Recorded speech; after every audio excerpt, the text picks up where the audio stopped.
Marcos 3,31. Então chegaram a mãe e os irmãos de Jesus, ficando do lado de fora, mandaram chamá-lo. Havia uma multidão sentada ao seu redor e lhe disseram: a tua mãe e os teus irmãos estão lá fora e te procuram. Quem é a minha mãe e quem são os meus irmãos? Perguntou ele. Então olhou para os que estavam sentados ao seu redor e disse: aqui estão minha mãe e meus irmãos, pois quem faz a vontade de Deus, este é meu irmão, minha irmã e minha mãe.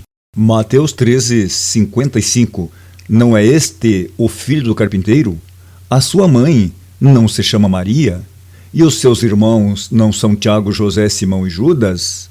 Não estão conosco todas as suas irmãs? Esses dois textos que nós ouvimos aí, as pessoas que defendem a doutrina da virginidade perpétua de Maria afirmam que quando esses dois textos estão falando de irmãos, não estão falando de irmãos consanguíneos de Jesus. Por quê? Porque vem do grego adelphos, e adelphos pode estar se referindo a primos, a pessoas da mesma comunidade, como dizemos nossos irmãos da igreja.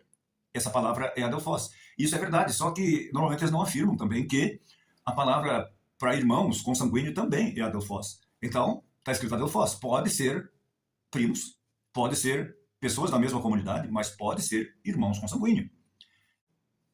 Olhando para esse texto isolado dos demais, não dá para afirmar que os textos estão falando de irmãos consanguíneos, nem tampouco dá para afirmar que está falando de pessoas da mesma comunidade e nem que eram primos. Então, a gente precisa ir para outros textos. E quando nós vamos para Mateus, capítulo 1, verso 18, nós vamos encontrar ali que José não conheceu a sua mulher, não conheceu Maria, até que ela deu à luz a Jesus.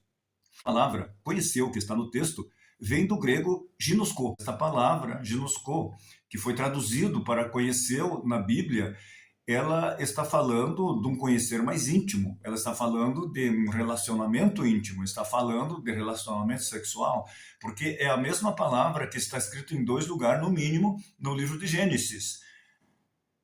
Por exemplo, está escrito ali que Adão conheceu Eva e ela concebeu. É a mesma palavra ginosko. Também está escrito que Abraão conheceu Sara e ela concebeu. É a mesma palavra ginosko. Ou seja, nos 3 textos é a mesma palavra. José conheceu Maria depois que ela deu à luz a Jesus. Então, não existe virginidade perpétua. Então, dá para entender que quando está falando sobre os irmãos de Jesus ali, eram realmente irmãos de Jesus. Porque José e Maria tiveram relação sexual, sim. Eles eram marido e mulher, ok?